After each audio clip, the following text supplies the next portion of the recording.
त्वमेव बन्धुश्च सखा त्वमेव त्वमेव विद्या द्रविणं त्वमेव त्वमेव सर्वं मम देव देवा त्वमेव सर्वं मम देव देवा। श्री गोपाल कृष्ण भगवान की जय। या कार्यक्रमासाठी उपस्थित असलेली आमना आचार्य परमपूजनीय पट्टाधिष्ठित महंत श्री बाबाजी, माझे सहस्नेही प्रेममुनी बाबाजी, दीपकराज शास्त्री, तुळस बाबा शास्त्री, आमचे पंत बाबा, तुमच्या महंतीचं नाव बाबा कृष्णास बाबा, माझे मित्र घुगे बाबा, अजून आता हे संत मंडळीची नावं, जितेंद्र मुनी कपाटे, एकंदरीत नाव, अरे वा चला, बानकर बाबाजी, आमचे राहेरकर दादा, हां तपस्वीराज दादा राहेरकर, तुम्ही सर्व आदरणीय संत। या कार्यक्रमाला येणं म्हणजे आमच्या बबनराव दडाणेंचा आग्रह। या सर्व अडचणीच्या तारखा आहेत, त्यामुळे सकाळ संध्याकाळ करणं म्हटलं का तर असंच आहे। बबनराव आमचा मित्र, त्यामुळे मग बबनरावचा फोन झाला आणि मग अजून सिन्नरवरनं आमचे दोन मित्र आहेत, त्यांचे फोन झाले की तुम्ही यायला पाहिजे। मी म्हटलं हे अडचणीत होईल मला। बबनरावने सांगितलं सर्वीकडेच जाता थोडं आमचंही ऐकून घ्या, एक कार्यक्रम आमच्याकरता करा। दीक्षाविधी संपन्न होतो आहे। मानव पंथाचा ईश्वर प्रिय विधी आहे की ईश्वराला काय सर्वात जास्त प्रिय असेल तर त्या जीवानं ईश्वराला अनुसरणं हे ईश्वर प्रिय विधी आहे। देवाजवळ भिक्षा मागायची असते या गोष्टीची की परमेश्वरा मला तुम्ही भिक्षा द्या। अधिकाऱ्यांच्या पुढे झोळी पसरून उभं राहायचं असतं की परमेश्वराचे तुम्ही राजकुमार आहात, तुम्ही ती आम्हाला भिक्षा देऊ शकता, असा हा दीक्षाविधी सोहळा। नाव ऐकत होतो नरेंद्र, महानुभाव पंथाचा नरेंद्र मात्र राजालाही भिकारी करणारा आहे आणि आज खऱ्या अर्थानं राजालाही त्यांनी भिकारी केलेला आहे। ज्या राजाला जी संपत्ती नाही ती संपत्ती आज त्यांनी प्राप्त केली, कारण ईश्वर ते मिळवण्याच्या मार्गावर चालले। राजा धन आणि संपत्ती मिळवायच्या मार्गावर असतो, राज्य मिळवण्याच्या मार्गावर असतो, तो सुख उपभोग कशी प्राप्त होतील याच्या मार्गावर होतो। ती सर्व ऐहिक सुख उपभोग आणि ऐहिक संपत्ती मिळवण्याचे त्याचे प्रयत्न असतात। परंतु आमचा नरेंद्र मात्र जी पारलौकिक संपत्ती आहे, जिथून परत ती संपत्ती हातात न जाणारी, न संपणारी अशी संपत्ती ते मागतात। ज्या नरेंद्रानं, महानुभाव्यांच्या नरेंद्रानं राजालाही भिकारी करून टाकलं, तो महाराष्ट्राचा राजा। राजा रामदेवाला भिकारी केलं, काव्य केलं, काव्य त्याच्या पुढे बोलला। ज्या राजा महाराष्ट्राचा आहे, ज्याची संपत्ती इतकी सांगितल्या जाते इतिहासामध्ये, इतकी की देवगिरीचं राज्य अल्लाउद्दीन खिलजीने लुटताना 9 उंटावर मावेल एवढी संपत्ती नेली होती। 9 उंटावर गावाच्या बाहेर काढली, तिजोऱ्या फोडल्या, गावाच्या बाहेर एका वडाच्या झाडाखाली ती संपत्ती जमा केली। 9 उंट आले, 9 उंटांवर ते लादला आणि ती घेऊन गेला अल्लाउद्दीन खिलजी। बघा तो राजा श्रीमंत किती होता। आजही देवगिरी पाहिली की देवगिरीची श्रीमंती आपल्या डोळ्यामध्ये झळकते। आमच्या इतिहासामध्ये देवगिरीचं वैशिष्ट्य अनेक कारणांनी देतं। हो, आताही आमच्या वस्त्र प्रसादांमध्ये, अनेक प्रसादांमध्ये असलेलं ते रेशीम श्री प्रभू बाबांना नेलेलं माईम भट्टानं या देवगिरीवरनं नेलेलं आहे। देवगिरीलाच तेव्हा हे मिळायचे, कापूर देवगिरीलाच मिळायचा। जो सर्वश्रेष्ठ कापूर आहे महाराष्ट्रातला तो देवगिरीलाच मिळायचा, वस्त्र देवगिरीलाच मिळायचे, महाराष्ट्राची न्याय व्यवस्था देवगिरीलाच होती। त्या देवगिरीचं वैभव बघा केवढं होतं। तो राजा मात्र नरेंद्रा पुढे एका काव्याकरता भिकारी झाला। 9 उंटावर मावेल एवढी संपत्ती होती, महाराष्ट्रावर राज्य होतं, अवघ्या महाराष्ट्राचा न्याय करत होता तो राजा। मात्र कवी नरेंद्राला सांगतोय, नरेंद्रा तुझी एक एक ओवी मला देऊन टाक, त्या प्रत्येक ओवीच्या मोबदल्यात तुला मी एक एक सुवर्ण मुद्रा देतो. 1800 ओव्या आहेत रुक्मिणी स्वयंवर नावाच्या ग्रंथाच्या, 1800 ओव्या आहेत. एक एक ओवी मला देऊन टाक, एक एक सुवर्ण मुद्रिका तुला देतो. कदाचित बार्गेनिंग केली असती तर नरेंद्राला त्यांनी 2-2, 3-3 सुवर्ण मुद्रा सुद्धा दिल्या असत्या. एक एक वर्ण सुरुवात झालेली होती, परंतु नरेंद्राने मात्र एका मिनिटात त्या राजाला गप्प केलं आणि भिकाऱ्याला त्याची जागा दाखवली. महाराष्ट्राच्या राजाला जागा दाखवली. त्यांनी सांगितलं, नाही राजे, आमुच्या कविकुळा बोलू लागे, आमचं कविकुळ बदनाम होऊन जाईल, मी काव्य तुम्हाला विकणार नाही. बघा तुम्ही काही नावही देख नाही, नावं मिळणं सुद्धा कठीण आहे. आजच्या नरेंद्राला ती दीक्षा प्राप्त होते. त्या दीक्षेचा प्रत्येक क्षण सुवर्ण मुद्रिकेने मोजू म्हटलं तरी मोजता येणार नाही, अशी सर्वश्रेष्ठ दीक्षा या ठिकाणी कुमारपीठाधीश अमनाय आचार्य आदरणीय कोठी बाबाजी जालना बाबाजींचं या ठिकाणी आगमन झालेलं आहे. बाबाजींचं टाळ्यांच्या कडकडात आपण सर्वांनी स्वागत करायचं आहे. बाबाजींनी स्टेजवरती आपलं आसन ग्रहण करायचं आहे. पैगंबरांकडे जायचं. ज्या दिवसाचं भागवत बंद होणार होतं आदल्या दिवशी ते देवपूजा घेऊन आली. देवपूजा नमस्कारली. रात्री मी बसताना त्यांना म्हटलं, एक काम करता का, उद्याची माझी कथा सांभाळता का? करता?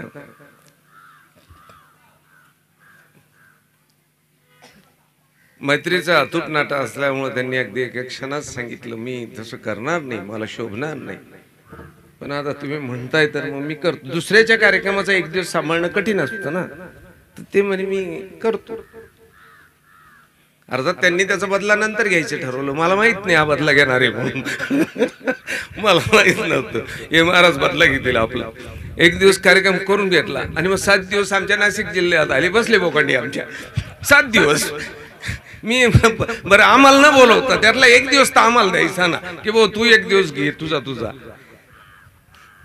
आता नेमके येऊन पडले. आता त्याच्यामुळे गेला नरेंद्र आमच्या हातून सुटून. काय करणार. 11 ते 12 वाजेपर्यंत कार्यक्रम करायचा आहे. माझे स्नेही हा विनोदाचा भाग आहे. नरेंद्राचं नावही मोठं देखणं आहे आणि दीक्षाविधी हा मानवाव पंथातला सर्वश्रेष्ठ विधी आहे. सर्वश्रेष्ठ विधी आहे. सर्वज्ञ श्री चक्रधर महाराजांना सर्व प्रिय असलेला विधी आहे. मानवांच्या इतिहासामध्ये मात्र या विधीची पगानं देखणी रूप वेगवेगळ्या क्षणाला वेगवेगळी रूप पाहायला मिळाली. मानभाव होण्याचा आनंद आहे. बबनराव, मानभाव झाला पाहिजे माणूस. आम्ही मानभाव होत नाही. मला मानभाव म्हटलं का लाज वाटते. आम्ही मानभाव आहोत त्याचा अभिमान वाटला पाहिजे आम्हाला. प्रेम मुनी कबर खाली गेले रे. वर या ना, वर या. ज्येष्ठ गुरुबंधू वर या. चल आवश्यक वाटतं. तुम्ही दीक्षा घेतली, आता तुम्ही महानुभाव झाला. आता महानुभावांचा सन्मान बघा. नसुदी गाठी करणे म्हणजे महानुभाव होणे नाही. देवावर 4-5 वेळ डोकं ठेवणं म्हणजे महानुभाव नाही. स्थानाची सेवा करणं म्हणजे महानुभाव नाही. देवाला स्नान घालणं म्हणजे महानुभाव नाही. मानभाव होण्याकरता कवी केशराज व्यास व्हावं लागणार. कवी केशराज महानुभाव झाले होते. ही 4-5 जण चालली, 8 विजनादी क्रमानं चाललेली आहे. समोरनं काही मंडळी येत होती बघा, पाऊल वाटेने येत होती. ते पाहिलं या सर्व भटमार्गीय लोकांना पाहिलं. आपलं नाव भटमार्गीय. भटमार्गीय लोकांना पाहिलं आणि त्यातला एक जण दुसऱ्याला सांगत होता का रे हे दोघच सर्व ही भटमार्गाची आहे. तो एक जो आहे ज्याच्या पायात चप्पल आहे तो मात्र भटमार्गाचा दिसत नाही. कवी केशराजांच्या पायात चप्पल होती. केशराजांनी विचार केला, अरे ही चामड्याची चप्पल माझा धर्म हिरावू पाहते.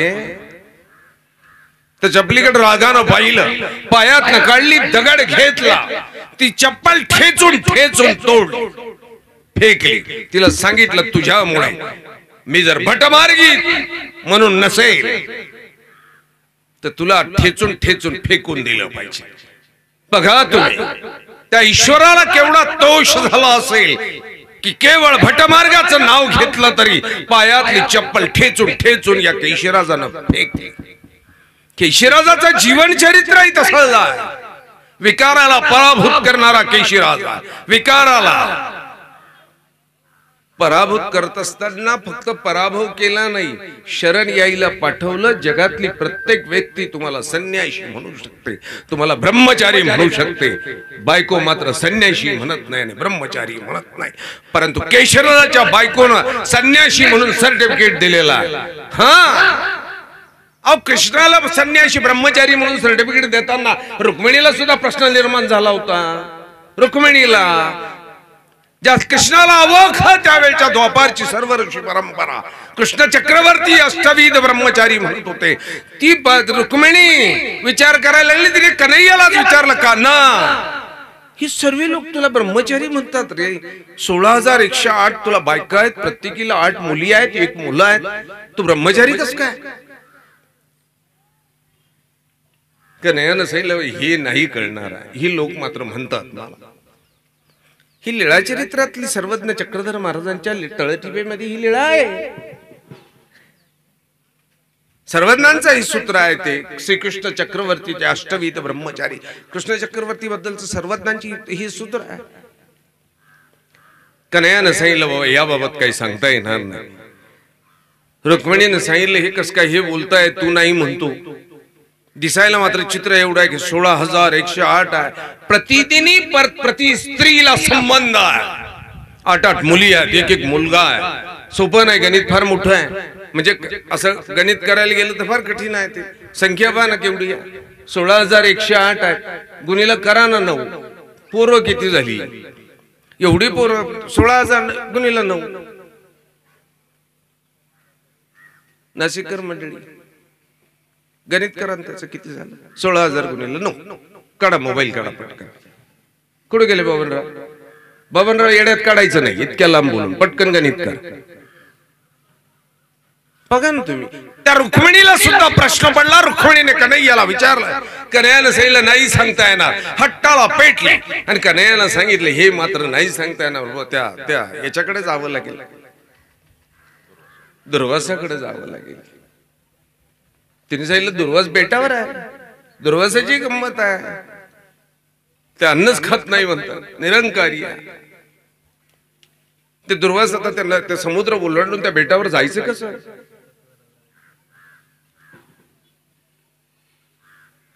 बर, मनभर खाणारा दुर्वास दररोज मनभर लागायचा, खंडीभर. हा, मनभर खाणारा दुर्वास. त्याच्याबद्दल ही संकल्प. दुर्वास म्हणजे श्री दत्तात्रय महाराजांचे बंधू, अत्यंत तामसी, अत्यंत तपस्वी, 88,000 शिष्य असलेले दुर्वास. हे अन्नच खात नव्हते. कथा मात्र सांगते, दररोज मनभर अन्न खायला लागत होते. कृष्णाने सांगितलं, या भानगडी मला विचारू नको, तू निघ इथं. त्याला जाऊन विचार, कृष्ण चक्रवर्ती कसे अष्टविध ब्रह्मचारी कसे आहेत म्हणून. समुद्राच्या काठावर गेल्यानंतर त्या समुद्राला सांगू काय, रस्ता कस काय मिळेल मला दुर्वासापर्यंत जायला? कन्हैयाने सांगितलं, एक काम कर, जा त्या समुद्राचं पाणी हातात घे, त्या समुद्राला मागणं म्हणा, समुद्रा समुद्रा मज वाट देई, कृष्ण चक्रवर्ती असतील अष्टविध ब्रह्मचारी. हे दुर्वासानं सांगायचं आहे. असंच आहे का? तुम्ही दुरुस्त करावं म्हणून तसं करतो. कसं आहे? कृष्ण चक्रवर्तीने सांगितलं, एक काम कर, जाय समुद्राच्या काठावर जा, सांग त्या समुद्राला, सांग समुद्रा समुद्रा मज वाट देई, दुर्वास जर असतील निरंकारी. जा. गेली, हातात पाणी घेतलं, सोडलं, पाहिलं तर समुद्र विभाग. सोडलं, समुद्राला सांगितलं, समुद्रा समुद्रा मज वाट देई, दुर्वास जर असतील निरंकारी. भरकर समुद्र फाटला आणि गेली, दुर्वासाकडे गेली, प्रणाम केला. दुर्वासी खडबडून उभे राहिले. रुक्मिणी आहे, कृष्णाची बायको नाही, भक्त आहे. दुर्वासांना माहिती होतं. दुर्वास उभे राहिले, प्रणाम केला आणि दुर्वासाला कारण येण्याचं सांगितलं. मुनिवर्य, कृष्णाला प्रश्न विचारला आणि कृष्णाने तुमच्याकडे पाठवलं. कृष्णाला अवघ ऋषी परिवार, अवघा ऋषी परिवार, अष्टविध ब्रह्मचारी म्हणतोय. 8 मुली आणि 1 मुलगा आहे, 16,108 बायका आहे, प्रतिदिनी संबंध आहे. दुर्वासानं कानावर हात ठेवले. त्यांनी रुक्मिणी आई, यातलं काही मला सांगता येणार नाही, मात्र असं आहे, एवढं खरं आहे की कृष्ण चक्रवर्ती अष्टविध ब्रह्मचारी आहे, हे खरं आहे.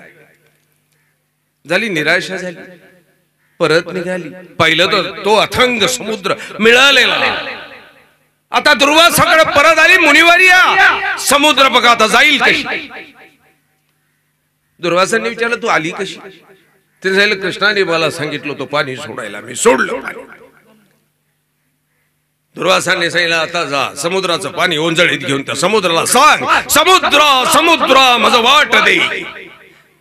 कृष्ण चक्रवर्ती असतील अष्टविध ब्रह्मचारी. जा. आली समुद्राच्या काठावर, घेतलं पाणी, सोडलं, शपथ घातली समुद्राला, भरकर समुद्र फांक रस्ता दिला. आणि त्या रुक्मिणीच्या लक्षात आलं, हे खरं, हे खरं. केशीराजांनी मात्र त्या विकाराला पराभूत करत असताना त्या विकाराकडून आणि बायकोकडून ब्रह्मचार्याचं सर्टिफिकेट घेतलं. हा संन्यासी झाला हे म्हणून घेतलेला केशीराज धर्म सांभाळताना बघा, एका चपलीवरनं धर्मभ्रष्ट करत असेल कोणी, तू धर्माचा नाही किंवा एका चपलीने स्वतःचा धर्मभ्रष्ट होत असेल तर ती चप्पल ठेचून ठेचून फेकणारा केशीराज स्मृतिस्थळात बघा ना. प्रपंचातली माणसं बायकांची ऐकतात म्हणतात. अगदी प्रत्येक माणूस बायकोच ऐकतो. लग्न होईपर्यंत तिला ऐकावं लागतं. लग्न झालं का तो 8व्या दिवशी त्याला हुकूम करते. प्रपंचात ऐकावंच लागतं. आता आपण नाही म्हणून आपला विषयच मिटला, आपण कोणाचंच ऐकत नाही. परंतु प्रपंचातल्या माणसाला बायकोच ऐकावं लागतं. आणि अगदीच बायकोचाच गुन्हेला गुन्हेला म्हणतात प्रत्येक वेळेला. बायको डोक्यावर बसून घेतली आणि बस बायकोचं ऐकतो. अरे बायकोचं काय ऐकावं? जा स्मृतिस्थळ. बायको नाही काय सांगावं, आपल्या नवऱ्याला काय शिकवावं, स्मृतिस्थळात जाऊन बायकोनं नवऱ्याला काय शिकवलं पाहिजे, नवऱ्यानं बायकोचं काय ऐकलं पाहिजे. तुम्ही महानुभाव व्हा, महानुभावांचा इतिहास वाचा. तुमच्या जीवनाला लागलेली प्रत्येक गोष्ट, आवश्यक असलेली प्रत्येक गोष्ट महानुभावाच्या तत्वज्ञानात मिळते. बघा, संन्यास घेणे सोपं नाही, सोपं नाही. आमच्या महानुभाव पंथातल्या स्त्रिया असतील, आमच्या महानुभाव पंथातले तरुण पुरुष असतील, आलेले श्रीमंत परिवार असेल, या सर्व परिवाराकडे बघा. सोपं नाही. हा, नाकातलं कानातलं काढून देणे सोपं नाही. डोक्यावरची केस भादर नाही सोपं नाही. माकडासारख्या टोप्या घालून हिंडही सोपं नाही, सोपं नाही. ते करण्याकरता धाडस लागतं. आणि याच्यात सर्वात मोठं धाडस आहे हातात भिक्षेची झोळी घेण्याकरता. मनगडात ताकद लागते, कुस्ती खेळण्याकरता दंडात लागते, हा मांड्या कडक लागतात. पण भिक्षेची हातात झोळी घेण्याकरता मनगडात आणि काळजात ताकद लागते. आमची लोक सहज घेतात, या क्षणाला सहज घेतात. ताकद लागते त्याला. जा स्मृतिस्थळामध्ये जा, ती घटना कळते. या पंडित दामोदराची मुलगी काय धर्म सांभाळणार या लोकांनी. पंडित दामोदराची मुलगी, मी कमी शब्दांमध्ये ती कथा सांगून पुढे नेतो तुम्हाला. ती पंडित दामोदराची ती मुलगी, एक मुलगा एक मुलगी, आणि मुलीला ताप आलेला.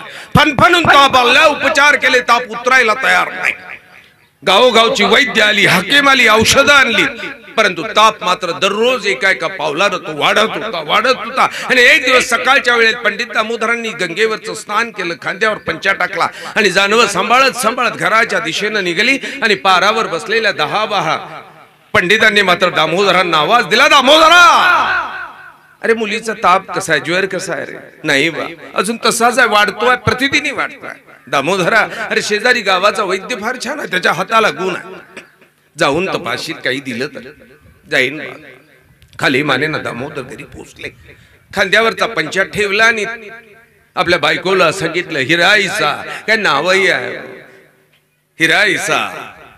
हिराईसाला सांगले, हिरे जाऊन येतो का खेड्यावर? मला पत्ता दिला कोणीतरी वैद्य, त्याच्या हाताला गुण आहे, त्याच्याकडनं काही औषध मिळतं का, घेऊन येतो. हिराईसानं होकार दिला आणि पंडित दामोदर अगदी चपला पादत्रानं घालून आता त्या वैद्याच्या दिशेनं निघाले. हिराईसा मात्र घरकामाला लागल्या होत्या आणि त्या अंतरुणावर पडलेल्या मुलीचा खोल आवाजातली शब्द हिराईसाच्या कानावर आदळली. हे आई! पटकन धावली, हातातला झाडू फेकला, पटकन धावली, मुलीजवळ गेली आणि मुलीनं सांगितले, आई तहान लागली, पाणी देते? देते बा. हिराईसानं चटकन पाणी आणलं, मुलीचं डोकं आपल्या मांडीवर घेतलं आणि चमच्यानं घोटभर पाणी तिच्या तोंडात टाकलं.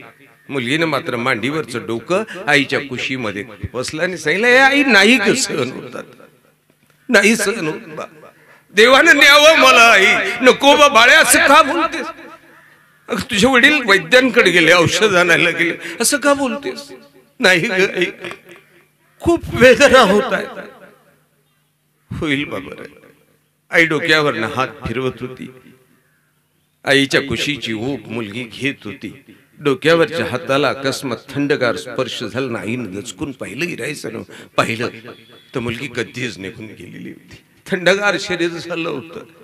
टाहो हुंदका घशातनं बाहेर येणार होता. हृदयाला कंटाळणार होती. इतक्या दरवाजातनं शब्द आले, आई दंडवत. हिराईसनं मागे ओढून पाहिलं. दंडवत शब्द काळजाला भिडला. मागे ओढून पाहिलं तर दरवाजामध्ये मात्र दोघं तिघं संत आमच्या मानवाव पंथाची आचार्य श्री नागदेवांची शिष्य दरवाजात उभी होती. दंडवत त्यांनी केला. हिराईसानं बसल्या बसल्या दंडवत केला आणि उभ्या असलेल्या भिक्षुकांनी सांगितलं, आई आचार्यांचा निरोप द्यायला आलेलो आहे. आचार्य तुम्हाला भेटाय करता काही वेळेनं येत आहेत. काळीच कापलं. रक्ताचा थेंब काळजातनं बाहेर यावा तसं डोळ्यातनं अश्रू बाहेर आला. दोन गोष्टी समोर आहेत. मानवहांचा इतिहास. मी या महात्म्यांकरता अधिकरणांकरता बोलत नाही, तुम्हा लोकांकरता बोलतो. महानुभाव कसा आहे हे पाहणं गरजेचं आहे. डोळ्यातनं अश्रू बाहेर आला. दोन गोष्टी एकाच वेळेला घडत होत्या. मुलगी गेलेली होती आणि धर्म आलेला होता, दारात आलेला होता. हिराईसा विचार करत होती, बघा काय वैचारिक सामर्थ्य धर्म यांच्या काळजामध्ये काय रुजलेला. हिराईसा विचार करायला लागली की नासका प्रपंच नासलाय. एका क्षणातला विचार, मोठा नाही. 2-3 दिवस विचार केलेला नाही. पोरगी पाहून गेल्यानंतर विचार करतात, पोरग पाहून गेल्यानंतर विचार करतात. तुम्ही साडी घ्यायला जाताना 50 साड्या पाहता तपासून उठून निघता आणि दुकानदाराला सांगतात बघू उद्या बघू काय करायचंय म्हणून. इथे एका क्षणात विचार करायचा होता. मुलगी मांडीवर होते आणि आचार्य काही क्षणात होते आणि एका क्षणात तिने विचार केलेला. नासका नासलाय, नासका प्रपंच नासलाय, परंतु धर्मदाराशी आलेला आहे.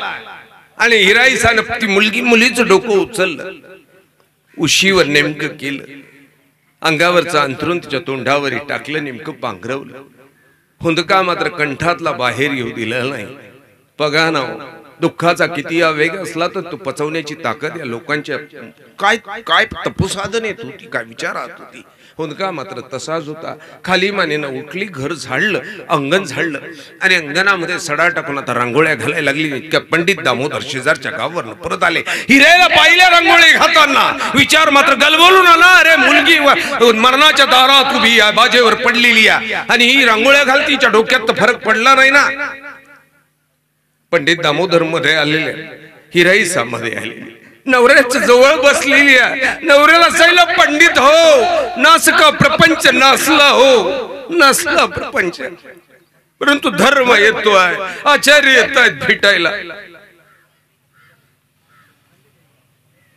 मटकन बसलेल्या पंडित दामोदराचं तसंच झालेलं आहे. जसंच्या तसं ओठ कोरडी झाली, जीभ लडखळ.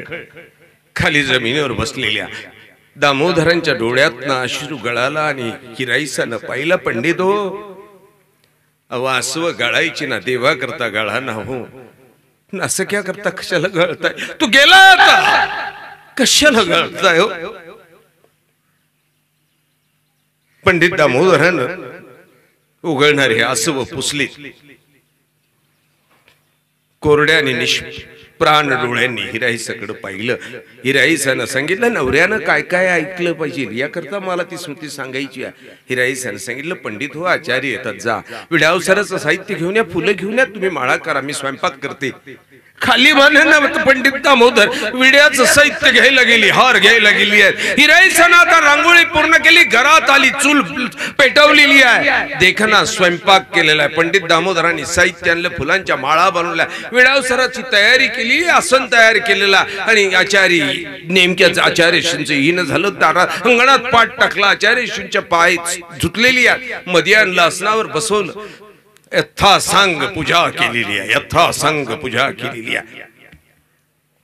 जेवणाचं भोजनाचं ताट समोर आलं. असलेली शिष्यवर्गही बसला. पंडित दामोदर मात्र उभे होते. आचार्यांनी पंडित दामोदरांकडे पाहिलं, सांगितलं, पंडित हो, तुम्ही बसा आमच्या पांती, तुम्ही बसा ना जेवायला. आणि दामोदर मध्ये दरवाजाकडे पाहिलं, बायको पाहतच होती. त्या डोळ्यातलं सुद्धा बायकोला काय सांगायचं दामोदरांना कळालं. आणि दामोदर चटकन एका क्षणात पंक्तीला बसलेल्या आग्रहाने एकामेकाला वाढत होते आणि पंडित दामोदर जेवत होते. मध्ये मात्र मुलीचं प्रेत, 10-12 वर्षाच्या मुलीचं प्रेत झाकलेलं होतं. एकुलती एक पोरगी होती बघा, एकुलती एकच मुलगा होता ना, एकच मुलगी होती. बापाचा जीव एरवी मुलीवर जास्त असतो बघा, नैसर्गिक काय मुलीवर बापाचा जीव जास्त असतो, मुलावर आईचा जीव जास्त असतो. अगदी ठरलेला. आग्रह करत होते आणि पंडित दामोदरांनी यथेच्छ जेवण झालंय. आता मुखशुद्धी दिल्या गेली. आचार्यशी आता जाण्याकरता निरोप द्यायला लागलेली, आता आशीर्वाद द्यायला लागलेली. मध्ये मात्र इतका वेळ कोंडलेली आई, इतकं कोंडलेली आई, त्या मुलीला हृदयाशी कंटाळाने मोठ्याने ओरडली आहे. आत्ताची होती माये, आत्ताची गेली. आता होती, क्षणापूर्वी होती, आत्ताच गेली, का क्षणात निघून गेली. आचार्यांच्या लक्षात आलं. आशीर्वादाची उधळण केली, आचार्यशी निघून गेली. मुलीचं क्रियाकर्म झाली. 10 दिवस झाली, 12 झाली, 13 झाली. 14व्या दिवशी हिराईचं आपल्या नवऱ्याला बोलून घेतलं आणि पंडित दामोदरांना समजून सांगितलं, पंडित एक गेली, आता एकच आहे मुलगा, बस त्याच्याकरता थांबायचा आहे, त्याच्या लग्नाकरता थांबायचा आहे. तुम्ही थांबता का? मी त्याच्या लग्नाकरता तुम्ही थांबता का? मी पंडित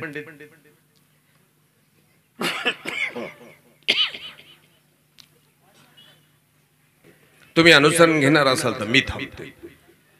दामोदरांच्या लक्षात आलं प्रश्नामध्ये फिरकी आहे. मुलाच्या लग्नाकरता लग्न करून द्यायचं असेल, मुलाचं ना मुलीचं, जर स्त्रीला बाकी ठेवून पुरुषाला नाही निघून जाता येत. दामोदर थांबले आणि हिराई मुलीच्या जाण्यानंतर 15 ते 20 दिवसाच्या आत आचार्यशी नागदेवांकडे निंब्याला आले आणि संन्यास दीक्षा घेऊन टाकली. आता दिवस सरकत गेले. पंडित दामोदरांनी मुलाचं लग्न झाल्यानंतर दीक्षा घ्यायची ठरलेला. दिवस पुढे सरकत गेली. आता मुलाचं लग्न झालं. आता लग्न होऊन 6 महिने झाले. हिराईसा वाट पाहत होती, आपला नवरा दीक्षा का घेत नाही. त्या दिवशी रागवली. मार्गातल्या पोराला बोलवून सांगितलं, जा पंडित दामोदरांना माझा निरोप द्या. निरोप सांगितला आणि पोरगा निरोप घेऊन पंडित दामोदरांकडे गेला. दामोदरांना दंडवत केला आणि सांगितलं, पंडित हो, तुम्हाला हिराईसानं निरोप दिलेला. जे चुलीची खीर खादली ते चुलीची काही राख खाल. कशा करता थांबलात तिथे? कशा करता राख खायला, माती खायला थांबलात का तिथे? निरोप मिळाला. पंडित दामोदर खुदकन हसले. श्रोतीमध्ये आपली बायको रागवली, हसले आणि एकच शब्द बोलली, रागवली. आता निघावेची लागली. तत्क्षणी ज्या क्षणी निरोप मिळाला बायकोचा, त्या क्षणी दामोदरांनी संसाराकडे पाठ फिरवली आणि आचार्यश्रींच्या आश्रमात पोहोचले. पोहोचता क्षणी आचार्यांना सांगितलं, बट्टो माझ भिक्षा द्यावी, मला दीक्षा द्या. अरे काय ताकद आहे या लोकांमध्ये, काय ताकद आहे. त्याहीपेक्षा बायकोचं काय काय ऐकलं पाहिजे. प्रपंचातल्या माणसांकरता ती स्मृती आहे. आम्ही बघू नंतर दीक्षा घ्यायचं आणि प्रेत झाकायचं, नंतर बघू. एवढी ताकद येण्याकरता आम्हाला अजून 2-4 जन्म घ्यावे लागते. सोडून द्या.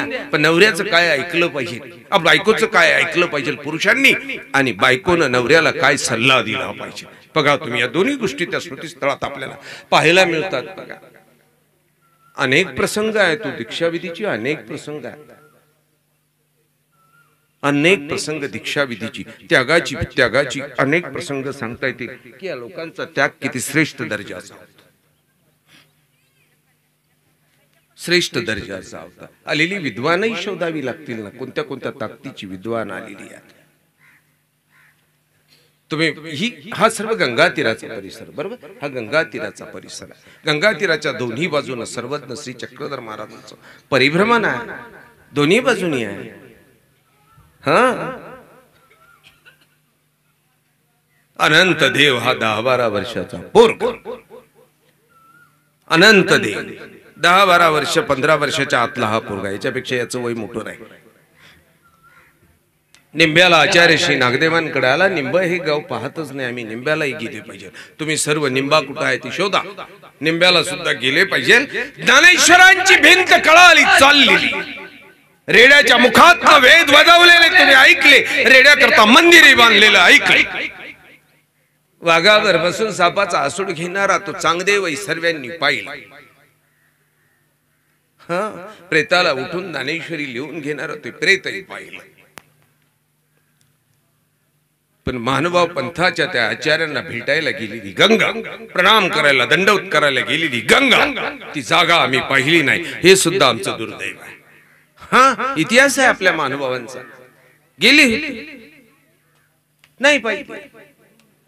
एका राजाला भेटीला धुडकवून लावणाऱ्या सर्वज्ञ चक्रधर महाराजांचं चरित्र आहे आमच्या नाशिक जिल्ह्यात.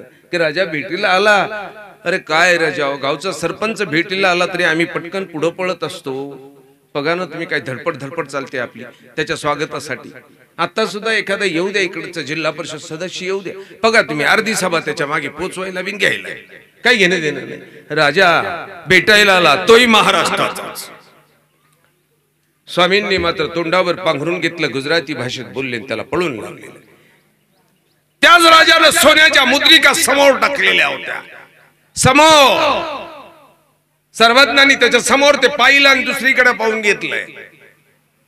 तर मुद्रिकेनं हात नाही लावला. या राजाने पहारा ठेवला, हा खरंच आहे का हे. सर्वज्ञ उठून जसे होते तसेच निघून गेले. बघा या लीळा चरित्रातल्या लीळा. हा अनंत देव 10-12 वर्षाचा पोरगा या निंब्याला आचार्य ऋषींच्या मार्गात आला, राहिला, खेळत खेळत राहिला, सहज राहिला. 15 दिवस झाले आईचा निरोप आला.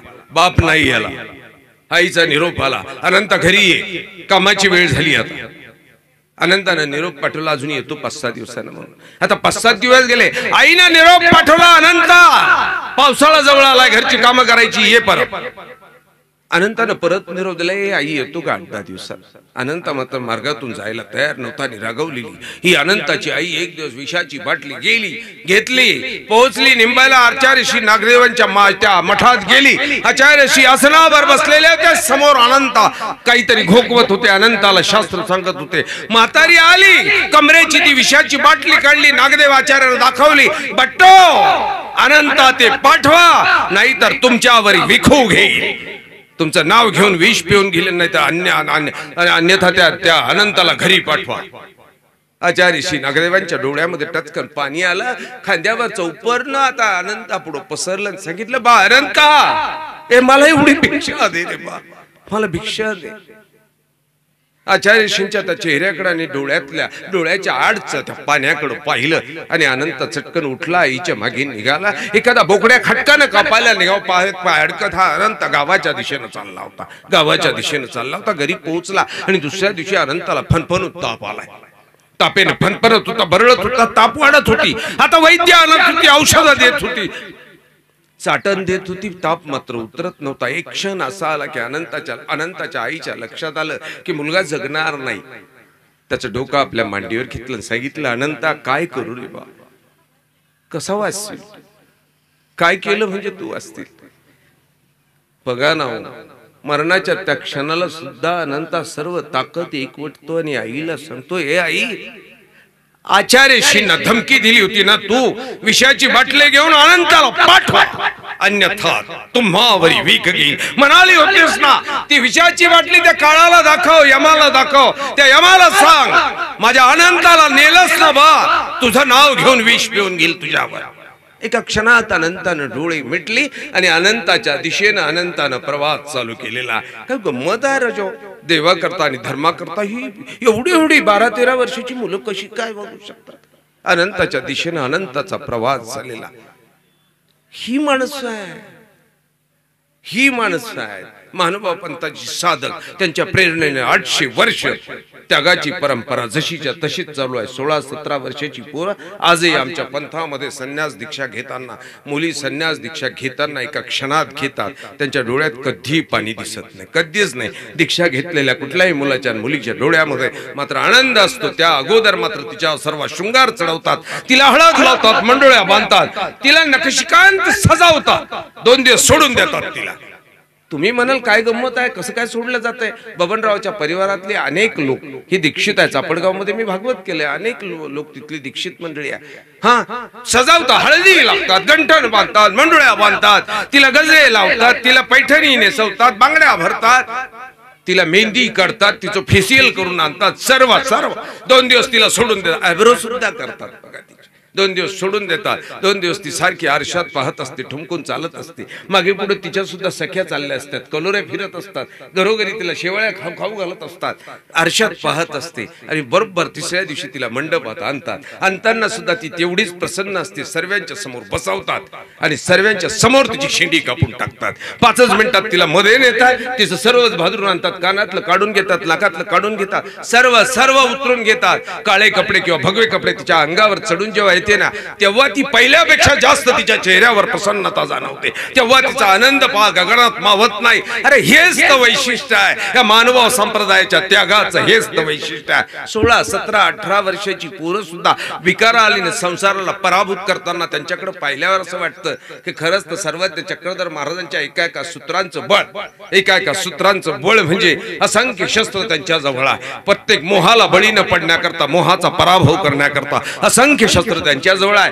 अर्जुन मोहाला बळी पडला, परंतु आमचा महानुभाव साधक मात्र कधी मोहाला बळी पडत नाही. कारण साधनेच्या अगोदर तो भगवद्गीता शिकून घेतो. साधनेच्या अगोदर त्याला जेव्हा युद्धभूमीवर जायचं आहे ना, कृष्णाने युद्धभूमीवर गेल्यावर अर्जुनाला भगवद्गीता सांगितली. महानुभाव मात्र याच्याही पुढे गेला की युद्धभूमीवर जाण्याच्या अगोदर त्याला भगवद्गीता पाठ करून घेतात त्याच्याकडनं. आणि अगोदर ज्याने भगवद्गीता ऐकली असेल ना मायबापू, ज्याने कोणी भगवद्गीता अगोदर ऐकली, संन्यासाच्या अगोदर ऐकली असेल ना, तर संन्यासाच्या अगोदरच त्याच्या प्रपंचाचा मोह तुटलेला. नक्कीच भगवद्गीता ऐकणाऱ्या माणसाचा, वाचणाऱ्या माणसाचा मोह तुटल्याशिवाय राहत नाही. नष्टो मोह स्मृती लब्ध्वा तो प्रसादार मया चित्त स्थितोस्मी गत संदेह करिष्ये वचनम तव. अगोदर मोह तुटतो आणि त्याला माहित होतं की व्यासांसारखा माणूस ज्याचं जगातलं सर्व तत्वज्ञान उष्ट आहे. तो व्यास सुद्धा सांगतात यत्र योग ईश्वर कृष्ण यत पार्थ धनुर्धरा. हो, जिथे कृष्ण आहे विजय तिथेच आहे. आणि जीवनाचा विजय प्राप्त करण्याकरता ही मुलं आणि ह्या मुली सहज जीवनाला आणि जीवनाच्या त्या युद्धाला बघा तुम्ही प्रवृत्त होतात, सुरुवात होतात. आणि मग जीवनात यांचं बघा या सर्व परिस्थितीशी युद्ध आहे. पूर्वी मात्र परिस्थितीशी युद्ध कमी होतं, आता युद्ध मोठं आहे. आता अगदी क्षणाक्षणाला मोबाईलशी युद्ध करावं लागतं, एका क्षणाला व्हॉट्सअपशी युद्ध करावं लागतं, एका क्षणाला त्या युट्यूबचं त्याबरोबर युद्ध करावं लागतं. परंतु आमची साधक मात्र या युद्धाला तिथं भगवद्गीता श्रवण करून आलेली आहे. आणि म्हणून भगवद्गीतेचं निरूपण अगोदरच आमच्या अधिकाऱ्यांनी त्यांना केल्यामुळं हे सर्व गोष्टी करत असताना सुद्धा मोहानं कुठेही चिटकलेली नाहीत. ते फेकून देता आलं पाहिजे, फेकण्याची ताकद असली पाहिजे, घेता आलं पाहिजे तुम्हाला. पण घेतलेली वस्तू फेकून देण्याची ताकद लागते माय बापू, मोठी ताकद लागते त्याला. इतकं सहज नाही घडत होते. हा, असूनही जी फेकू शकतात ना, तोच तर त्याग आहे. त्याग शब्दाची व्याख्या असती ना, जे आहे ते फेकता आलं पाहिजे, जे घेतलं तेही फेकता आलं पाहिजे. एखाद्या नपुसकानं सांगितलं मी ब्रह्मचार्याची शपथ घेतो, ते बावळ्या वेडास का तू. एखाद्या दरिद्र्याने सांगितलं मी सर्व्हिस प्रॉपर्टी सोडली ना, तर देवाला अरे तुझ्या घरीच नव्हतं काही रे, तूच कटोरा घेऊन बसलेला होता याच्या त्याच्या दारात, तू काय त्याग केला रे. अरे ज्यांच्याजवळ आहे ना सर्वस्वी आहे, ती त्याग करतात ना, तेव्हा तो त्याग आहे माय बापू. ती त्यागाची व्याख्या आहे, तो त्याग असला पाहिजे. हा, तो त्याग असला पाहिजे. आणि भगवंत गोपाल कृष्णालाही तोच मान्य आहे, सर्वज्ञ चक्रधर महाराजांनाही तोच मान्य आहे. मी भागवत कथा करतो, कृष्णाचं चरित्र सांगता सांगता मला मोठी गंमत वाटते का नाही, तू काय छली रे, काय कपटी आहे रे, कसं कपट करतो, ते पांडवांशी कसं कपट केलं. 40 लाख लोक त्यांच्याकडून मारून टाकली का. तर मग तुम्हाला राज्य मिळालं पाहिजे, तुम्हाला वाटा मिळालं पाहिजे, एवढ्या करता. पण ते भांडण होत नसताना सुद्धा तू भांडण उभं केलं. मरत नसणारी माणसं सुद्धा पद्धतशीर मारली, जो मरतच नाही त्याला मरण कसं मारायचं हे सुद्धा सांगितलं तू की असं मार म्हणून. सरी माणसं मारून घेतली. आता राजमुकुट त्याच्या डोक्यावर ठेवला आणि राजमुकुट ठेवला आणि तक्षणी खाली उतरतात त्याला कलिधर्म सांगितलं. लगेच त्याला वेळ नाही जाऊ दिला, जाऊ द्या बा 100-200 वर्ष याला भोगू द्या, असं अजिबात नाटक नाही. खाली उतरतच त्याला सांगितलं चला तुम्ही हिमालयाच्या दिशेने चला. मी म्हटलं कन्हैया कशाला नाटक केले, ती मागतच नव्हती आणि ते सांगायचे ना नको जाऊ द्या ह्या भानगडी केल्यापेक्षा आपण संन्यास घेऊन टाकू. तो अर्जुन बी युद्धाच्या वेळेला म्हटलाच होता ना, मी अंगाला राख लावतो कन्हैया, मला ही माणसं मारायची नाही, सर्वच माझी आहे. आचार्यान मातुलान भ्रातॄन पुत्रान पौत्रान सखीन स्तोता श्वश्विरान सुहृदश्चैव सेनय उभयोरपि, ही तर सर्व माझीच आहे, का मारायची मी यांना? त्यापेक्षा मी राख लावून घेतोय, रक्त रंजित राख, हे राज्य मात्र मला नको आहे. कन्हैया तू शिष्टायला चालला होता ना, तेव्हा तुला धर्मानं सांगितलं होतं हा कान्हा शांती घेऊन ये बा, युद्ध नको आहे, शांती घेऊन ये. कृष्ण शांती घेऊन आलाच नाही, तिकडून येतानाच युद्ध घेऊन आला. तिथंच सांगितलं दुर्योधनाला, दुर्योधना युद्ध अब ऐसा होगा जब कभी न होगा. हा कधीच न झालेलं युद्ध होईल, प्रेतांचा ढीक पडेल, तुला शोधावं लागेल तू कुठे आहेस. प्रेतांचा ढीक पडेल, तुला शोधावं लागणार. कधी न झालेलं महाभारतीय युद्ध मी असं घडून जाऊ दे ना, आम्हाला येतं पोट भरू द्या ना, आम्हाला जाऊ द्या. थोड्या वेळाने हे पूजा करतील, 100-200 वरून भाडं मिळेल, तुम्ही त्यालाही आडवे येताय राजा. हा ना, तुमचं केवढं कार्यालय, केवढ्या रूम, काय राजा तुम्ही काही बोलायचं का? आम्ही एक स्थानाची पूजा भरत ना, पोट चालून धंदा करू द्या ना. गेलो होतो तिकडे, मला ती कविताच म्हणून टाकायची होती, पण घाबरलो तुम्हाला. हा मला ती कविताच म्हणून टाकायची, तर जाऊ द्या म्हटलं आता तुमच्याकरता शिल्लक ठेवतो, घाबरतो तुम्हाला. हे युद्ध असं होणार, तिथंच सांगितलं त्याला दुर्योधनाला. बघा तुम्ही शांतीला पाठवलेला, काय संबंध आहे कृष्णाचा? तुला मिटवायला पाठवलं, भांडण्याची काय गरज आहे? तू कोण भांडणं करून देणारा? तू कस काय निर्णय घेशील युद्ध करवल? तुला मारून टाकेल, आता असा मारून टाकेल की असं कधीच होणार नाही. त्यामध्ये तुलाही मारून टाकेल की तुला शोधावं लागेल तू कुठे आहे. सर्व भावंड मारून टाकेल. रक्त तू कोण, काय संबंध तुझा? बघा ना तू का नाही. बरं मग एवढे उपद्व्याप केले ना, मग आता पांडवांना मजा करू द्यायची होती थोडीशी. राज्यावर बसलेली होती, मजेशीर जगले असते 50-50 वर्ष, ऐश्वर्य भोगलं असतं ना राजा. त्या जंगलामध्ये केवढा त्रास केला त्यांनी.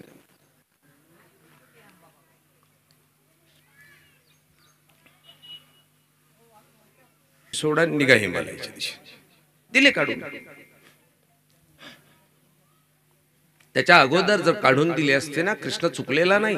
त्याच्या अगोदर जर त्यांनी संन्यास घेतला असताना, त्या संन्यासाला त्याग म्हटल्या गेलं नसतं. आणि म्हणून सर्व मिळवायला भाग पाडलं आणि मग सांगितलं आता सोड. सर्व मिळवल्यानंतर सुद्धा सोडण्याची ताकद धर्मामध्ये, पांडवांमध्ये कन्हैयाच्या सान्निध्यानं निर्माण झाली होती. आणि पांडवांनी कन्हैयाने सांगताच एका मिनिटात सोडून दिलं. काय कन्हैया राव, बदनाम करून टाकलेली पात्र आहे, बदनाम करून टाकलेलं पात्र आहे कन्हैयाला, सर्वार्थानं बदनाम करून टाकलेलं आहे. सर्वार्थानं कन्हैयाची प्रत्येक गोष्ट वेगवेगळी आहे. कन्हैया समजून घेताना मोठ्या गमतीचा आहे, मोठ्या गमतीचा आहे. कृष्ण समजून सांगताना कुठलीही छलकपट करत नाही. अगदी जी वस्तुस्थिती आहे तसाच तुम्हाला धर्म शिकवलेला. तुमच्याच्याने जो पालन होतो, तुमच्याच्याने जो पालन होणार आहे, सर्वज्ञ श्री चक्रधर महाराजांनी सांगितलेलं सूत्र जीवमात्रांच्याने आचरण होईल असं सांगतो. परमेश्वर मानवी वेश धारण करून जेव्हा अवतरित होतो ना, त्यावेळेला माणसाच्या कल्याणाचं तत्वज्ञान सांगत असताना त्या माणसाला पेलवेल का असं सांगतो. लक्षात घ्या, त्याला पेलवेल का असं सांगत असतो. आपल्याला पेलवतच नाही राव, पेलवतच नाही. आपण नको त्या गोष्टी पेलवायच्या नादामध्ये जे पेलवायचं तेच पेलवत नाही. मी श्री दत्तात्रय प्रभू महाराजांच्या त्या विशेषाबद्दलही नेहमी बोलत असतो. त्या विशेषाकडे बघा एक वेळेला, त्या विशेषाची आयुष्य मर्यादा बघा. त्या विशेषाला हा मानुभाव पंथ दे, मानभावाचे दगडाचे देव, मानभावाचे काळे देव, बावळ्या देव सर्व दगडाचेच असतात. हा अजिबात कोणतेच कोणाचे नाही, सर्व दगडाचेच असतात. विठोबाच्या तळघराशी आता मूर्ती सापडल्या, बंगल्या खाली ठेवल्या का चांगल्या होत्या खाली ठेवल्या, त्यापेक्षा जेवढ्या मूर्ती काढल्या ना, जो खजिना काढला ना, त्या सर्व दगडाच्या. विठ्ठलाचा रंग काळा आहे. माझे मित्र आहे ढोक, मला ढोकानी आमची पहिली भेट झालेली. आम्ही नागपूरच्या जवळ होतो, दोघं भेट झाली आमची. त्यांचं तेव्हा रामायण चाललं होतं ना, आमचं प्रवचन होतं. बस तिथं सर्व धर्माचे संन्यासी येणार होते. आज मानभावच होतो, उद्या वारकऱ्याचं होतं, परवा असं होतं. मला बिडकर बाबांनी पाठवलं तिथं की तू जा तिथं. म्हटलं निघाले आम्ही, आम्हाला काय तिथं. गेले तिथं, डोकांची आमची भेट झाली. दोघं उभे राहिले, बसलो आम्ही. डोकांनी सांगितलं अहो बाबा, माझी भाची बहीण हे सर्व मानभाव आहेत, त्यांचे काळे देव आहेत. मी सांगितलं महाराज, मानभावाचे फक्त काळे देव नाही हो, विठोबांचा रंगही काळा असा. लोकांनी उठून मिठी मारली ना आमची मैत्री झाली. बघा तुम्ही, सर्व देव दगडाचे जाय नाही ते सर्व देव, देव दगडाचंच वास्तव्य करतो. त्याला दगडा इतका कुणावरच विश्वास नाही, कारण सर्वात अगोदर देवाचा ऐकणारा फक्त दगड आहे. कारण कृष्णाची उखळाची पहिली भेट झाली, पहिली, आणि उखळ फक्त त्याचा ऐकत होतं. त्याच्याकडे पाहिलं का उखळ आपाप चालायचं, आपाप चालायचं. ते त्याला बोलल्यानंतर पहिल्या माणसाला राग नाही आला, पाट्यावरून त्याला अगोदर. त्याच्यावर त्यांनी ठरवलं माणसांवर भरोसा नाही माझा, मी यांच्यामध्ये जातो बस. त्याच्यामुळे देव अवतरित होता ना त्या दगडामध्ये जातो. बघा त्याचं वैशिष्ट्य, मानवा पंथाची ही दगड नाही, अवचटे लागता चरण, पवित्र होती पाषाण, तया नमस्कारती जय जनतेने पवित्रपणाय नाथांची. श्री दत्तात्रय महाराजांच्या विशेषाचं आयुष्य मर्यादा मोजली किती आहे, किती आयुष्य आहे त्याचं. जुनी गोधडी म्हणून आपण आपल्या सासूची जपून ठेवताना मावले. जुनी गोधडी असते फाटकी, सासूची आठवण आहे, आईची आठवण आहे, बापाची आठवण आहे, ठेवतो ना आपण. अरे मुडदे सांभाळून ठेवले लोकांनी आठवण म्हणून. 500 लोक 500 वर्षाचे मुडदे सांभाळले. मम्मी हा त्या सरे सापळे एका पेटीत बंद केली, त्याच्याकरता मंदिरं बांधली. जाण तुम्ही गोव्याला जा ना, कशाला ना 90 बिंट्या गोव्याला पिऊन येतं. बघा तिथं 500 वर्षाची मम्मी ठेवली, तिच्याकरता एक मंदिर बांधलेलं आहे. मुडदे सांभाळले, मानवांनी सांभाळलं का? बघा वैष्णवांनी सांभाळलं. वैष्णव मान्य करत नाही, मानवांनी सांभाळलं.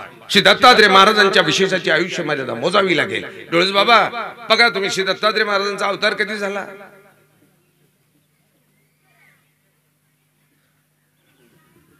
कधी झाला? याच्याकरता मी तुमच्यापासून 2 फूट थांबलो. हा 2 युगाच्या मध्ये आहे, ते संपणार होतं आणि हे सुरुवात होणार होतं. कुठल्या युगाच्या मध्ये नाही झाला, त्रेता युगात नाही झाला. त्रेता युगात म्हटलं तर मध्ये कधी झाला, परंतु ते संपलेलं होतं, हे सुरुवात होणार होतं आणि इथे गोष्ट आहे. तुमच्या घराघरात असलेला श्री दत्तात्रय महाराजांचा तो पवित्र विषय, परमेश्वराने त्याला स्पर्श करायला 24 लाख वर्ष झालेली आहे. आम्हाला त्या विशेषाचं मूल्य नाही काही.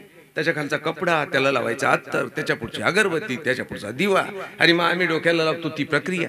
बघा तुम्ही, श्रीकृष्णाला सुद्धा समजून घेताना त्या श्रीकृष्णाची प्रत्येक लीळा आम्ही समजूनच घेतलं नाही. चमत्कारिक बनवून टाकला. दत्ताच्या मंदिरात फक्त भूत असतात, कृष्णाच्या मंदिरात सर्व लग्न लावणारे असतात. चक्रधर स्वामीकडे कोणी जातच नाही, ते म्हणतात नका नका तिकडे नका जाऊ तुम्ही. बघा आमची खेळ बघा ना, श्रीकृष्णाला समजवणं कसं कठीण झालेलं आहे. बस छलिया म्हणून कृष्णाकडे पाहिला. अरे त्यापेक्षा कृष्णाचं सत्यत्व पाहायला पाहिजे होतं. ज्या राजा परीक्षितीचा जन्मच होणार होता, परीक्षिती आईच्या पोटात होता, उत्तरेच्या गर्भात होता, कथा सांगून टाकली आम्ही कृष्णाची. बस आम्हाला चमत्कार आवडतात. ज्या ज्या मंदिरामध्ये भूत निघतात, जिथं पोरं मिळतात, काय संबंध पोरांची नारळ मंदिरांमध्ये बांधायची? अजिबात नाही. हा इथं बेलापूरची काही मंडळी मग नारळ बांधू द्यायचं नाही मंदिरात. त्याच्यावर मंदिराची कष्ट ही मंडळी करतात, आम्ही करतो, आम्ही पुजारी. बाबा त्या खोलीमध्ये सुद्धा कोणाला राहू देत नाही. मला एक दिवस तडक सांगितलं नाही जागा. खोटं बोलायचं नाही. द्रौपदीचं वस्त्रहरण होतच, विनोदाचा भाग आहे तो, असं काही झालेलं नाही. राजा मी येणार म्हटल्यानंतर त्यांच्या पायाला घुंगरे असतात. कुठे बाहेर पोचवायला यावं मला, अगदी असं म्हणजे सहजासहजी कोणा बाबतीत घडत नाही. विनोदाचा भाग आहे. परंतु बघा ना तुम्ही, मंदिरं आम्ही झाडायची. बाबा बरोबर की नाही? मंदिरं आम्ही झाडायची, आम्ही पोचा करायचा. रंग देताना आम्ही भिकारी व्हायचं, दारोदार जायचं, त्या रंगाला वर्गणे आम्ही जमा करायचे. रे हा त्याचा कुठला कोपरा पडला ना, आम्ही त्या मंदिराची असलेली संडास तुम्ही सर्व हागून मुतून जातात त्या धुवायची आम्ही काळजी करायची. तो कुठं ब्लॉक झाला का आम्ही त्याला काठ्या घालून मोकळं करायचं. सर्व आम्ही करायचं. देवाला आरती आम्ही करायची, अगरबत्ती लावायची, त्या देवाला आंघोळी आम्ही घालायचे, त्याला चंदनी आम्ही लावायचं, टिक्काही आम्ही लावायचा. तुमचा काही संबंध आहे त्याच्याशी? मुकाट या, हात जोडा, मुकाट निघा तिथून, काही संबंध नाही तुमचा. पण तुम्ही बघा ना, लग्न झालं 2, 2.5, 3 वर्ष झाली, पोरग झालं नाही का तुम्ही लगेच नारळ तिकूनच कपडा आणता, ब्लाऊजचा घरातला तुम्हीच नारळ आणता, तुम्हीच कपडा आणता, तुम्हीच चिठ्ठी त्याच्यात टाकता, ₹100 त्याच्यात टाकला की लगेच जागा शोधायला सुरुवात करतात. कुठं बांधायची? जागा नसली बाबा ते नारळ बांधायला जागा नाही का? कानठळात तुझ्या जागा बांधतो तिथे नारळ बांधायला तुला बावळ्या काही सांगतो. हा बस नारळ बांधले, मी सरे नारळ सोडून फेकून काढून. मी म्हणतो अजिबात नाही, आपल्या मंदिरात तुम्ही नारळ नाही बांधायचे. काय संबंध तुमचा? पोरग होत नाही तुम्हाला नारळ बांधायचं, नवऱ्याच्या गळ्यात नारळ बांधा ना, दरवर्षी एक नारळ त्याच्या गळ्यात बांधायचं. त्या बायकोच्या गळ्यात एक नारळ बांध, घेण नारळ बांधू. आमच्या मंदिरात का बांधता? कृष्णाने का ठेका उचलला पोरं द्यायचा? तुम्ही लग्न करताना विचारायला आले त्याला करू का नको म्हणून? तुम्ही आला असताना कन्हैयानं सांगितलं अजिबात नाही, त्यागात शांती, तू त्याग कर तुला शांती मिळेल. पोरांनी शांती नाही मिळणार. कृष्ण पूर्व वाटायला बसला नाही, दत्तात्रय महाराज पूर्व वाटायला बसले नाही आणि सर्वज्ञ श्री चक्रधर महाराजांच्या राज्य वैभवाचा त्याग केला. जी बायको मागे रडते त्या पोराला सांगते, मांडीवर घेऊन सांगते, बा तुझा पिता गेला दूर देशावर सोडून गेलेला, क्रोश करते आहे. हा सर्वस्वाचा त्याग करून आलेला देव श्री चक्रधर महाराज पूर्व वाटायचे धते करणारा नाही अजिबात. समजला नाही ना. त्या उत्तरेच्या गर्भात हा परीक्षिती आहे. हा शेवटच्या क्षणी तो भीम मारला, आपला तो दुर्योधन मारून टाकला. काय मारतानाची गंमत आहे हो, त्याला जीवाने मारलंच नाही. त्याला सांगितलं लोकांनी कन्हैया मांडी बिंडी खाजवतो, काही नाही, मारला, आपाप मारून टाकलं त्याला. कसा मारायचं भीमाला सांगितलं, मारतो. तुम्हाला तो दान देतो, त्याग तुम्हाला सांगतो, तुम्हाला करायचा का नाही तू तू तू तू तू ठरव तुला काय करायचं. मारला, त्याची मांडी फोडली आणि सोडून दिला. मारत असताना कन्हैयाने सांगितलं, आता मारू नको, दे सोडून, आता भानगडीत पडू नको. मांडी फोडली ना, निघा, तुझी शपथ तेवढीच आहे, फक्त मांडी फोडायची, मारायचे का तो वन नाही. मग निघ, कशाला भानगडीत पडतो, पाक नाही. हा निघाला. रात्री झाली आणि हा द्रोणाचार्याचा पोरगा तिथं पोहोचला. काय होतो द्रोणाचार्याचा पोरगा? अश्वत्थामा पोहोचला तिथे. अश्वत्थामाकडून पाठ फिरवली. दुर्योधनानं सांगितलं, तोंड दाखवू नको, मित्र म्हणण्याची तुझी लायकी नाही. माझे भावंड मारल्या गेली, सर्वी माझ्या डोळ्याचे देखत मारली. मित्र म्हणतोस, तुला लाज नाही वाटत? अश्वत्थाम्यानं सांगितलं, दुर्योधना उद्या सूर्योदयाच्या अगोदर पांडव संपवल्याशी राहणार नाही. निघाला परत निघा. आणि वेगानं, त्याच वेगानं पांडवांच्या रावट्यांच्या दिशेनं पोहोचला. बरोबर पांडवच्या रावटीमध्ये वास्तव्याला होती तिथे घुसला. पांडवाची 5 मुलं झोपलेली होती. कृष्ण लीला होती. जी जागा झोपण्याची पांडवांची होती, आज मात्र तिथं पांडव नव्हती, पांडवांची मुलं तिथं होती. हा घुसला, तोंडावर पांघरून नव्हती. याला वाटलं पांडव झोपलेली आहे. कचा 5च्या कापून टाकली. रक्तानं माखलेली तलवार घेऊन दुर्योधनाला भेटायला आला. दुर्योधना, पांडव संपली. दुर्योधनाला सांगितलं. इकडे दिवस उगवला. पांडव आले. कृष्ण पाहिलं तर ती मुलं मारले गेली. आणि मग मात्र राग अनावर झाला. अर्जुनाला सांगितलं, अर्जुना, कन्हैयाने झाला, अर्जुना आण या अश्वत्थाम्याला धरून आणला. बघा तुम्ही, कन्हैयाची प्रत्येक गोष्ट सावध राहा त्याच्यापासून. तुम्ही ती गंमत हलक्यात घ्यायची नाही. कृष्णाला हलक्यात घेऊ नका. हलक्यात कोणीच घ्यायचं नाही. त्याला आणला धरून. अर्जुनाला सांगितलं, याच्या डोक्यावर एक मणी आहे, मेंदूच्या वर जिथं टाळू आहे तिथं मणी आहे मध्ये, ते फाडून घे काढून. अर्जुनानं धरला, तलवारीनं त्याचं फाडलं, हे टाळू फाडला, त्याच्यातला तो मणी काढून घेतला आणि सोडून दिला. त्याला सांगितलं, मारू नको याला, मारायचं नाही, दे सोडून. सर्व पांडव पाहत होते, पण देवाचं ऐकणं पांडवांचा गुण होता. सोडून दिलं, जाय. बरं जाता जाता तो रागानं कृष्णाकडे पाहायला लागला. कृष्णाने त्याला आशीर्वाद दिला, चिरंजीवी भव. बघा ना काय काय कन्हैया गंमत. त्याच्या डोक्यावरचा मणी काढला, ते फिसकत तसंच ठेवलं, त्याला मारलं नाही. वरून सांगितलं, चिरंजीवी भव, मर जाय, आयुष्यभर बद घेऊन फिरा. त्याचा आशीर्वाद सुद्धा किती धोक्याचा आहे. कधी तुम्हाला आशीर्वाद दिलाच ना, सावध राहा. हा, ते बलतबिलिंदर आहे, त्याला हलक्यात घ्यायचं नाही. त्याचा आशीर्वाद देणं सुद्धा धोक्यात आहे. त्याला चिरंजीवी भव सोडून दिलं, ते आजही हिंडतं डोक्यात किडे घेऊन. एका आशीर्वादानं आजही हिंडतं, त्याला चिरंजीव करून टाकतं, त्याला मरणच नाही ठेवलं. आता पुढे जाऊ द्या ना. मग हे कवताळलं, ते डोक्यावरची जखम चवताळला. हा अश्वत्थामा याने ब्रह्मास्त्र काढलं. बस मंत्र म्हटला, आता ब्रह्मास्त्र सोडणार. पांडवांचा वंश होता. त्या उत्तरेच्या गर्भामध्ये त्या पोराचं नावच ठेवलेलं नाही. नंतर परीक्षित आपण म्हणायला लागलो, त्या शब्दाचा अर्थच वेगळा. त्या पोटाला गर्भाचं नाव कसं काय ठेवतील? त्या गर्भाच्या दिशेनं ब्रह्मास्त्र सोडलं, निघाला. इथून पुढची कथा बघा कशी गमतीची. आम्ही आमच्यासारखी बनवून टाकली. ती निघालं, पांडव घाबरले. लगेच कृष्णाने सुदर्शन काढलं आणि गेलं म्हणे. ते उत्तरेच्या गर्भावती बस जाऊन थांबलं. येणार ते ब्रह्मास्त्र त्या सुदर्शनावर आदळलं आणि ते उत्तरेचा गर्भ वाचला. आम्ही बनवली कथा. कृष्णाला आम्ही असा समजला, कन्हैया अशातला नव्हता, जो अशातला नाहीच काय. कन्हैयाचं हेच तर चरित्र सर्वात महत्वाचं. इथेच मी थांबतो. ही एवढी गोष्ट ऐका तुम्ही. कन्हैयाची इथे थांबलो का तुमच्या लक्षात येईल. ते ब्रह्मास्त्र निघालं की पांडव रडत होती. ते ब्रह्मास्त्र जाऊन आदळलं उत्तरेच्या गर्भात. लोळ उठला आगीचा आणि क्षणात तो गर्भात मेला. लागले आता सर्व रडायला लागले. या गडबडीतनं मात्र सुभद्रा उठली, कन्हैयाजवळ गेली, दोन्ही हात धरले, जायला दादा मागितलं नाही रे तुला, कधीच मागितलं नाही व कधीच नाही. सक्की बहिणा तुझी, सक्की बहिणा, द्रौपदी मानलेली बहीण आहे. तिने प्रत्येक वेळेला तुला मागितलं, तू देत राहिला, मी मात्र तुला अडवलंही नाही कधी. तिनं जेवण मागितलं ना दुर्वासांनी, तू गेला बा, रात्रीचा गेला, जेवता जेवता गेला. मी रागावले नाही, मी द्रौपदीचा द्वेष केला नाही. वस्त्रहरण करताना तिच्या नवऱ्यांनी जुगारावर मांडला, सासरे हे सर्वे तिला नग्न पाहायला बसले होते, धीर तिचे वस्त्र फेडत होती, तुला आवाज दिला, तू वस्त्र पुरवायला गेला, मी अडवलं नाही तुला, मी भांडले नाही, मी तिचा द्वेषही केला नाही. प्रत्येक क्षणाला तू धावलास, 12 वर्षाच्या वनवासात प्रत्येक क्षणी तू तिथे गेला, इंद्राला थाली द्यायला भाग पडलं. हा, लाखागृहात जळताना तुलाच माहिती होतं यांना वाचवायचं कसं, तू वाचवायला गेला. मी कधी मागितलं नाही, कधी भांडले नाही बा तुझ्याशी.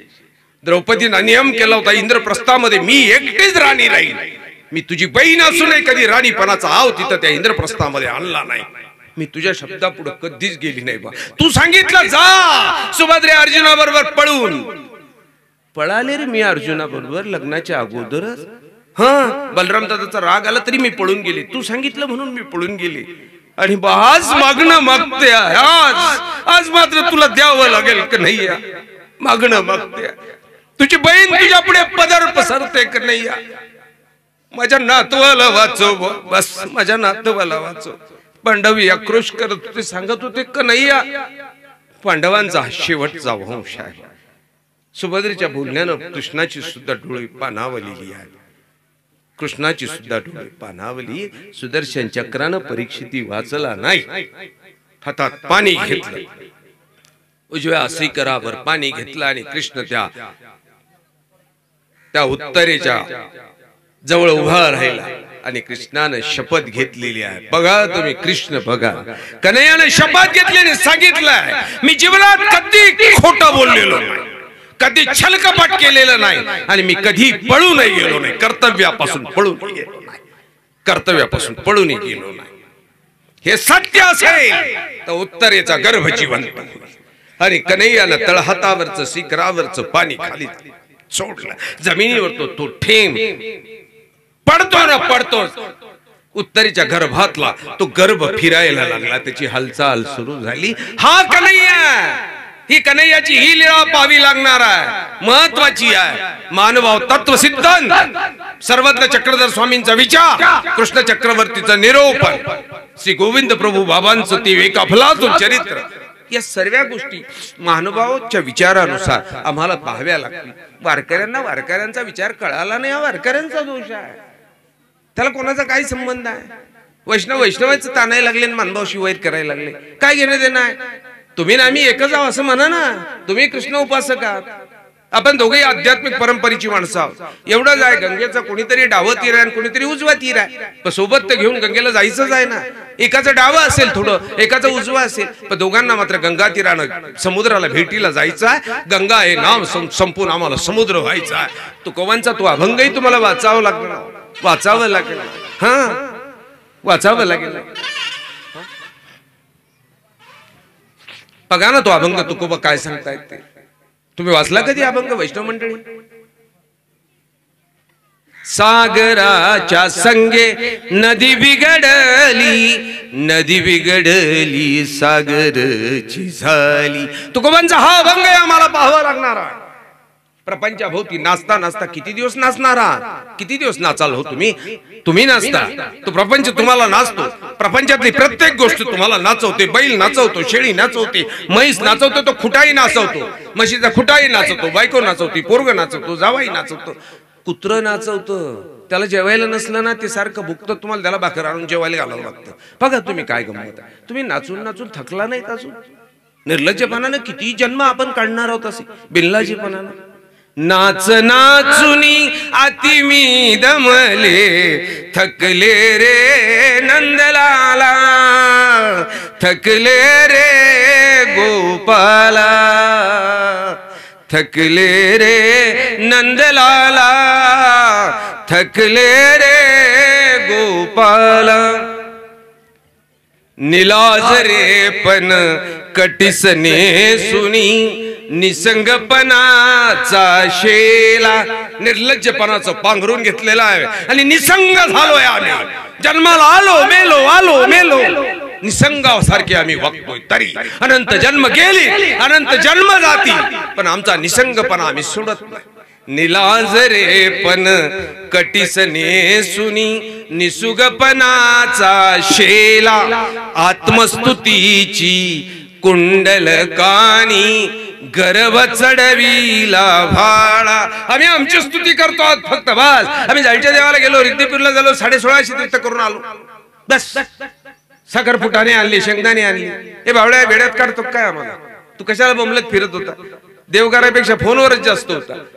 गाईला चारायला टाकला का, म्हैस बांधली का, फवारणी केल्या का, दूध घातलं का, बाई इथंच होता. तू कशी आहे? ती म्हणते तू कसा आहे?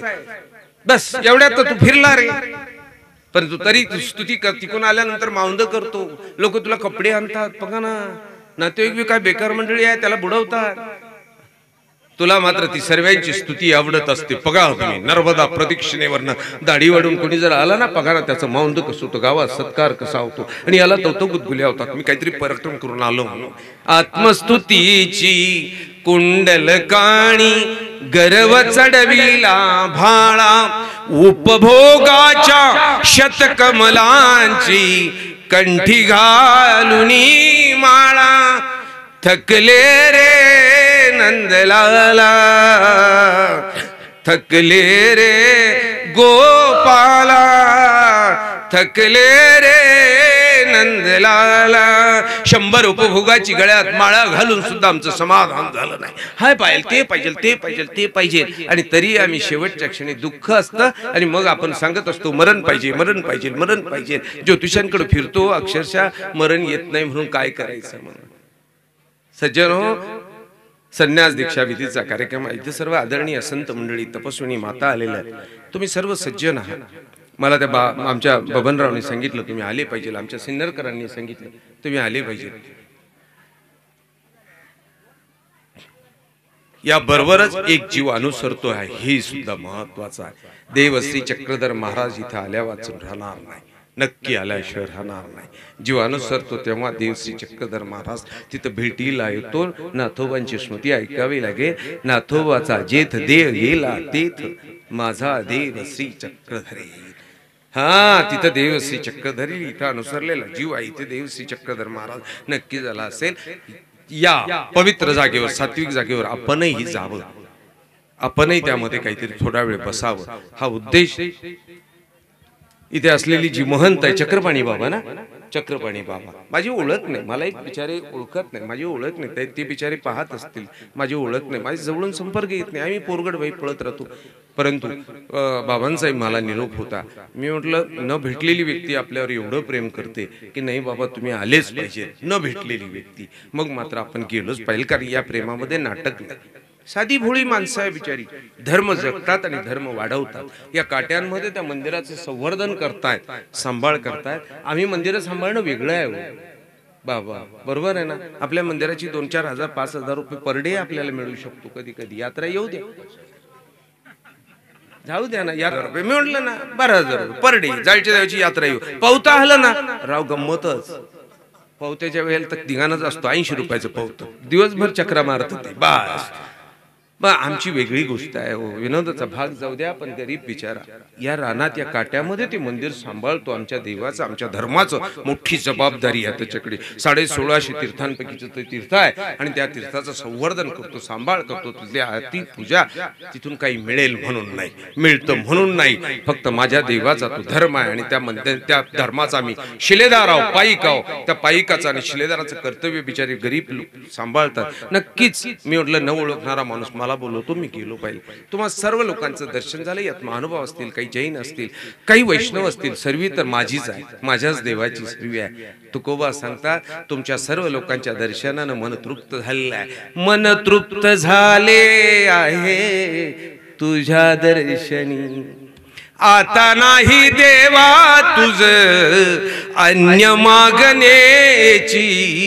मन तृप्त झाले आहे तुझ्या दर्शनी, सर्वे भवन्तु सुखिनः सर्वे सन्तु निरामयः सर्वे भद्रान् पश्यन्तु मा कश्चित् दुःखभाग् भवेत्।